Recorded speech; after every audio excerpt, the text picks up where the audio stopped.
The day began at Trades Hall with the phones running hot as union officials came to grips with the government's decision. In the morning, the picket at the dockyard had been stepped up, but by late afternoon it was deserted. This afternoon, Mr Barrack called a news conference to release these documents. He says they are mostly letters from the Board of Directors of the State Dockyard. He says over a 3-year period, the board warned Public Works Minister Brereton about the state of the dockyard and what options were available to help make it economically viable. Mr Barrack says Mr Brereton failed to respond. He also accuses Mr Brereton of working to a hidden agenda with the dockyard, which probably involved a deal with a private company or companies. Quite obviously a private company will take it over. I believe that the Oaks report was a facade to achieve an objective, and that if that document didn't achieve its objective, then taking on the trade union movement and creating a condition by which he could close the yard down certainly would. Meanwhile, for the Pilbara, the West Australian ship stranded in the floating dock, it appears that lobbying by a ministerial rep from the West Australian Government and the Secretary of the West Australian Labor Council may have paid off. They slipped into Newcastle yesterday and held talks with union delegates. Mr Barrack says a mass meeting tomorrow will probably vote for the release of the Pilbara from the floating dock. He says there is really no point in holding on to it now.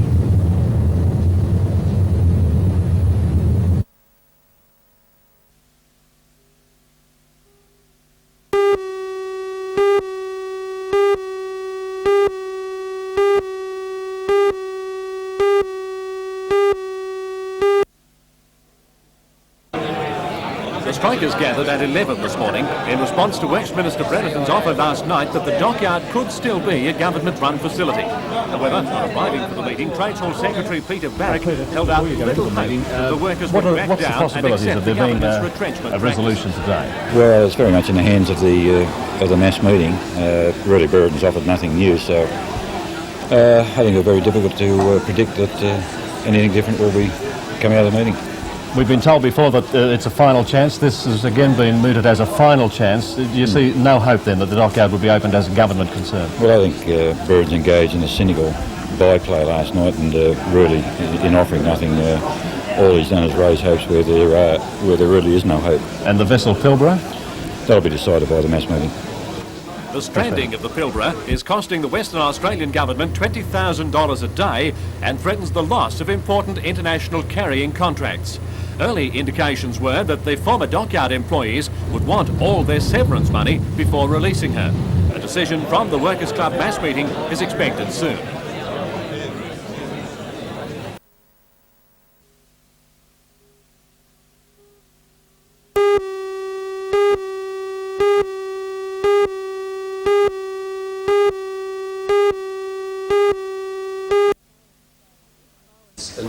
Moens Bay Esbenson has spent most of his life in different kitchens around the world, from his native Denmark to Brazil, Thailand and now Australia.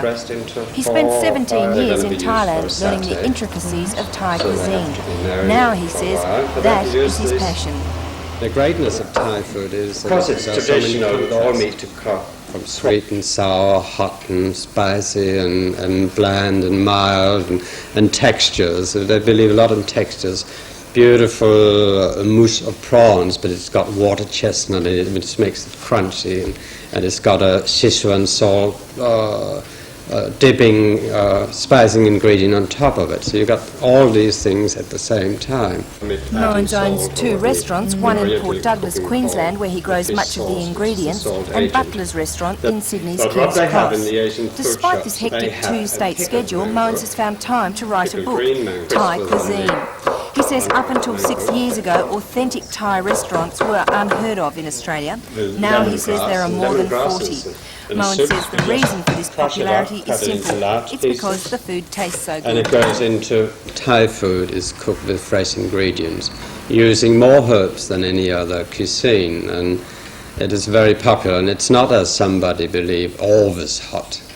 If a Thai meal is balanced, you have some very spicy dishes and you have some bland dishes that cools the palate.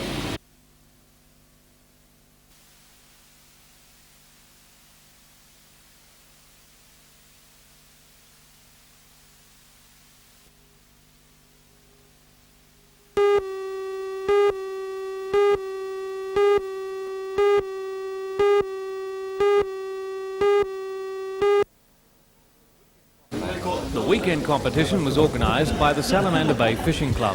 45 boats took part in the fish, which officially started at 4 o'clock on Friday afternoon. Today, the spoils were weighed in, with clubs from Sydney and the Central Coast competing with the locals. One of the best junior catches was this 400-gram flathead. A Central Coast team member landed this 2.7 kilo snapper, and there were also plenty of whiting around if you knew the right spot. The winning club came from the Harubi Tavern, with an average weight caught of 3.3 kilos per angler.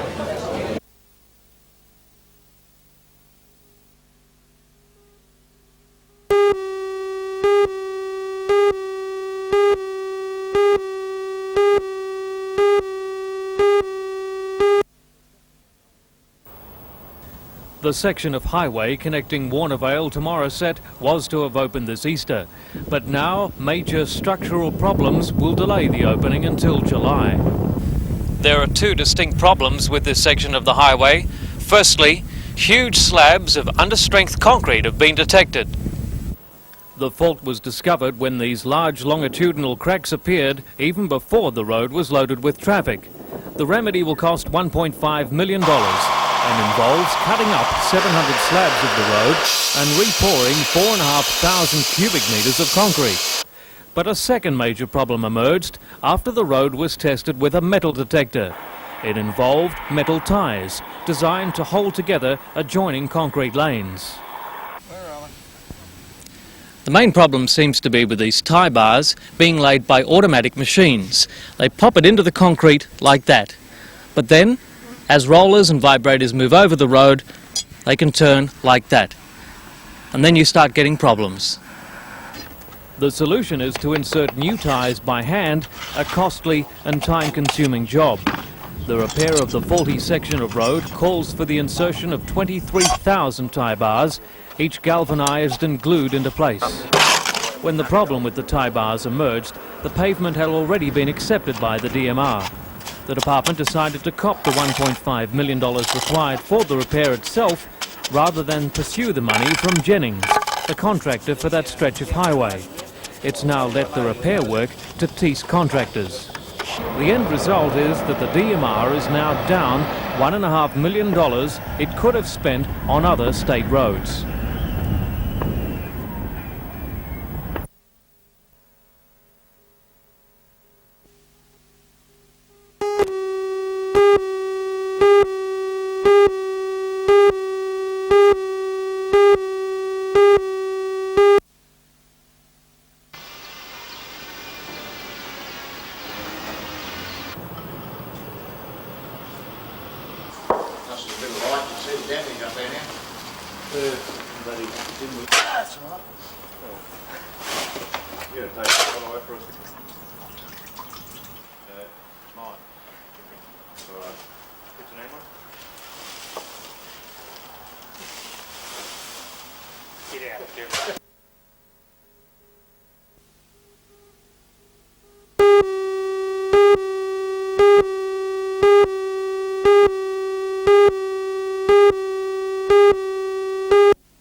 Hello, I'm Janelle Provost. The $40 million extension to Ulan's No. 2 mine was opened today by Premier Barry Unsworth. Calls were made for cuts to royalties, freight and port charges, and the Premier says they're under review. Join Ray Deneen and Anna Manzoni for all the news tonight at 6.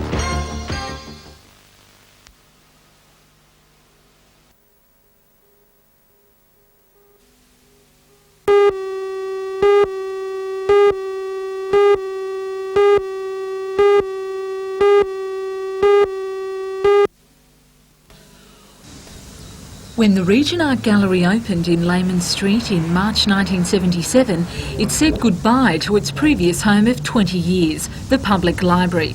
Since then, more than 1,700 paintings, sculptures and ceramics have been acquired to make up the gallery's collection. To celebrate its 10th birthday, 3 more works have been purchased, and plans to expand the gallery in 3 stages have been drawn up by the Newcastle City Council. Last night, the director of the Australian National Gallery in Canberra, James Mollison, addressed the 200 members of the Gallery Society on the works of one of Australia's greatest landscape artists, Fred Williams.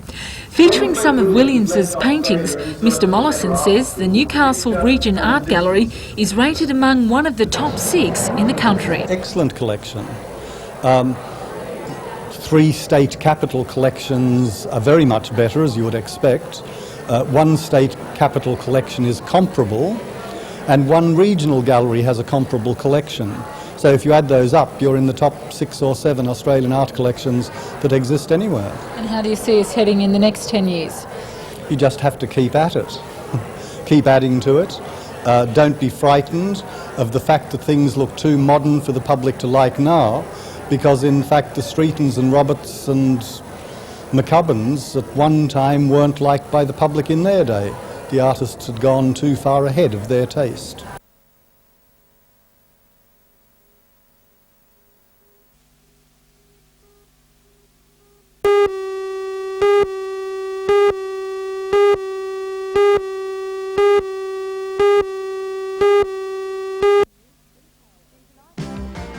In tonight's news, details of a dramatic rescue at Glenrock Lagoon. A 17-year-old bushwalker escaped serious injury after plunging down a 15-metre cliff. Stuart Connolly of Warners Bay was hoisted to safety by the Westpac rescue helicopter. Join Ray Deneen and Anna Manzoni for all the news tonight at 6.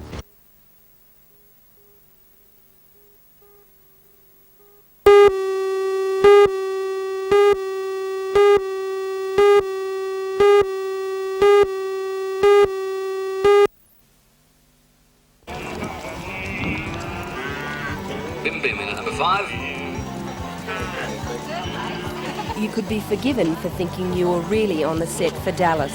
Everyone seemed to be sporting a JR hat, Cuban heel riding boots, chaps and large belt buckles. Competitors were wearing what is considered essential Western gear. Fortunately, their get-up fell short of holsters and guns. The event is the 3-day Hunter Valley Quarter and Performance Horse Association show, being held at White Park in Scone. About 150 people are competing, with more than 240 horses involved. Entrants have come from Victoria and Queensland as well as from the Hunter Valley. Although there were some atypical English riding events this morning, most of the events are American Western events, such as this cutting event. According to the president of the Hunter Valley Quarter Horse Association, Philip Brodie, the show is becoming more popular each year. It's very big in the United States. We hope we'll get that way here someday, and it's growing every year. But the gear, well, it just goes with it. You know, it's a Western event. And all the events run here this weekend, apart from the English events which we ran this morning, they're all Western attire. You've got to be dressed in Western gear.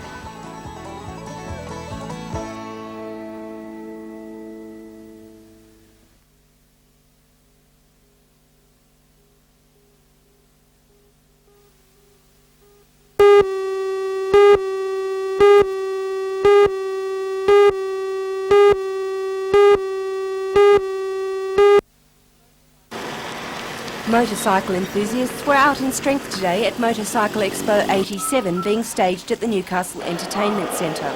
The show has everything for the fanatic, including a strong vintage section featuring Australia's oldest bikes, as well as magnificently restored machines from all over Australia.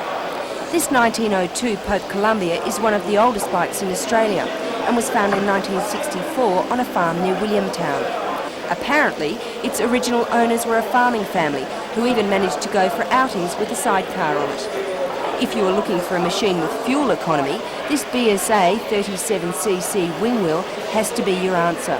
Organisers say it would do about 100 kilometres to the litre. But it's not only vintage bikes that are under the spotlight.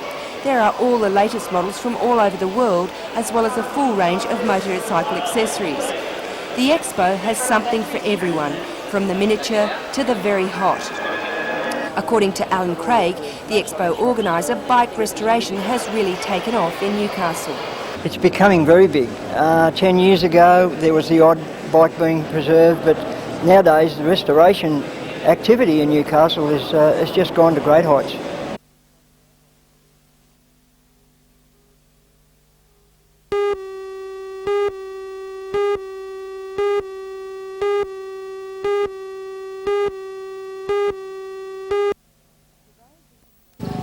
For those who didn't know what was going on, The telethon fundraising event at Nelson Bay this morning must have looked rather peculiar. There was a crowd on the shore watching two boats whose occupants were captivated by something in the water. That something was 77 Hunter Region scuba divers setting a world record for holding hands underwater. Why were they doing it? Well, to raise $750 for next weekend's NBN Telethon in aid of hunter life education, and also because it's never been done before. It's a world record, it's a first. Why hasn't anybody done it before? They mightn't have been silly enough. Not content with that spectacle, the divers decided to hold a few races, and just to add to the glamour, the flippers were left on. In Cessnock today, it was a case of good things come in small packages as the Shetland ponies took to the trotting track to raise money for telethon. Looking like the true professionals they'll no doubt grow to become, the young drivers donned their silks and took the reins. While a little different from the other races the punters saw today, the small horses with their small drivers won a lot of hearts. Who was the best dressed bear at the Teddy Bears picnic at Jesmond today? We've all been through it, not a thing to wear to that special occasion. It's difficult, especially when you're the guest of honour. But some teddy bears managed to get their act together and steal the show. This punk, come Rambo, come biker Teddy won the judges' hearts. Or was it that they were just a little scared of him? The event was organised by Newcastle JCs, and relaxing was the order of the day. And hundreds of teddies helped where they could.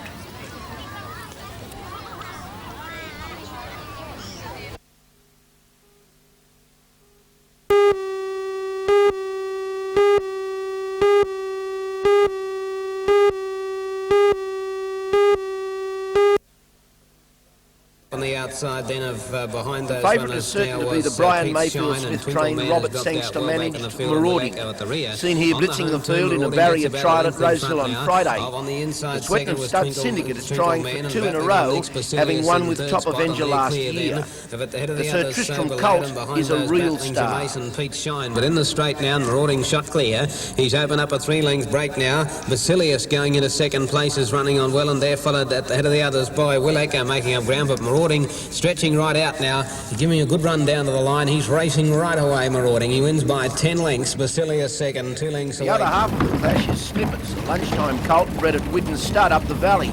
He's won 3 from 3, including the Magic Million at the Gold Coast. The astounded trackman on Saturday with a sensational hit out at Broadmeadow. They say Lusk and Star never did better work. Quite a rap. So good was the effort, leading bookmaker Bevan Thornton and shortened him to 6-4. With marauding now easing slightly from 5-4 on to evens. The Bart Cummings Omnicorp is at 8-1, and if things come undone even slightly for the top 2, he's rated as a real chance. The other Mayfield Smith galloper, Bravery, is at 10s, Major Addition is 25-1, with the other 2 rank outsiders. It's a small field but of high quality, and the NJC expect the biggest crowd in years to turn.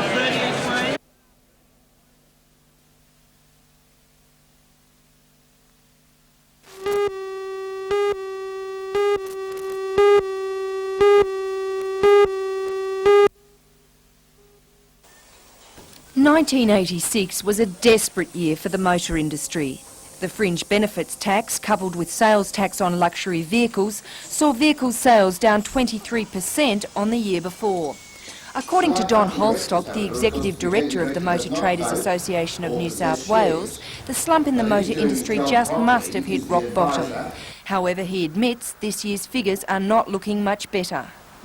It could be turned around by an unzipping of the pockets of consumers and fleet owner people in business, so that by the end of this year we should see a definite improvement. But at the moment, it's bad. He says one of the saving graces is that used cars are going up in price and will therefore be less attractive to the consumer. According to him, the fringe benefits tax was the catalyst for delays in purchasing and a bleeding which can be cured only by improvement of consumer confidence.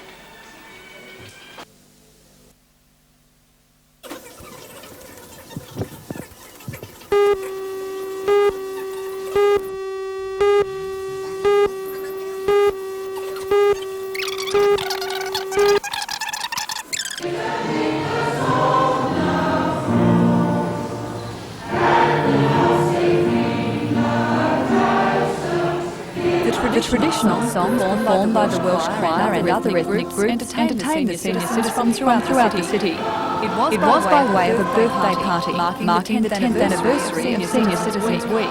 The function is held every year at the City Hall, but this is the first time that Newcastle's ethnic community has taken part in the joint celebration. Vietnamese, Filipino, Serbian, Italian and Greek food was served, providing partygoers with a taste of cultures other than their own. Senior Citizens Week celebrations continue tomorrow and on Friday, with free public transport offered by the state government to help pensioners travel to their different party venues.